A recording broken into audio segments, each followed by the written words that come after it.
Hi all, welcome to football arena. ഇന്ന് American ലീഗിൽ നടന്ന മത്സരത്തിൽ ഇന്റർ മയാമി വിജയിച്ചിരുന്നു. 2-3 ഗോളുകൾക്ക് ഷിക്കാഗോയെയാണ് അവർ പരാജയപ്പെടുത്തിയത്.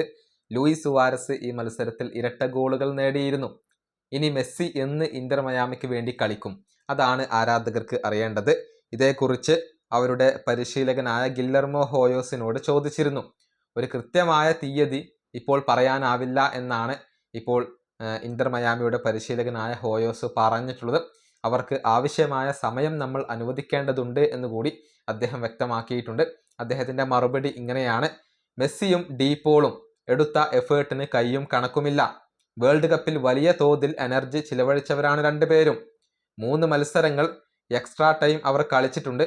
അത് 120 മിനിറ്റ് അല്ല, പല മത്സരങ്ങളിലും 140ഓളം മിനിറ്റുകൾ അവർ കളിച്ചിട്ടുണ്ട്. അതും ഈ കൊടും ചൂടത്ത്. ഫൈനൽ വരെ എല്ലാം നൽകിയവരാണ് അവർ.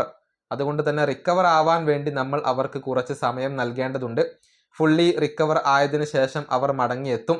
കൃത്യമായ തീയതി ഇപ്പോൾ എനിക്ക് പറയാൻ കഴിയില്ല, കാരണം അവർ അവരുടെ കുടുംബത്തോടൊപ്പം ആസ്വദിക്കട്ടെ, അതിനുശേഷം അവർ തിരിച്ചെത്തും. ഇതാണ് ഇന്റർ മയാമി പരിശീലകന്റെ മറുപടിയായി കൊണ്ടുവരുന്നത്. മെസ്സി ഇപ്പോൾ റൊസാരിയോയിലാണ് ഉള്ളത്, അഥവാ അർജന്റീനയിലാണ് ഉള്ളത്. കുടുംബത്തോടൊപ്പം കുറച്ച് ദിവസം ചിലവഴിച്ചതിന് ശേഷം മാത്രമായിരിക്കും മെസ്സി ഇന്റർ മയാമിയിലേക്ക് തിരിച്ചു വരിക. കൃത്യമായ ഒരു തീയതി ഇപ്പോൾ വന്നിട്ടില്ല. പക്ഷേ ഇന്റർ മയാമി വളരെ പ്രധാനപ്പെട്ട മത്സരങ്ങളിലൂടെയാണ് ഇപ്പോൾ കടന്നു പോയിക്കൊണ്ടിരിക്കുന്നത്. ഈ വീഡിയോ അവസാനിപ്പിക്കുന്നു. അടുത്തൊരു വീണ്ടും കാണാം.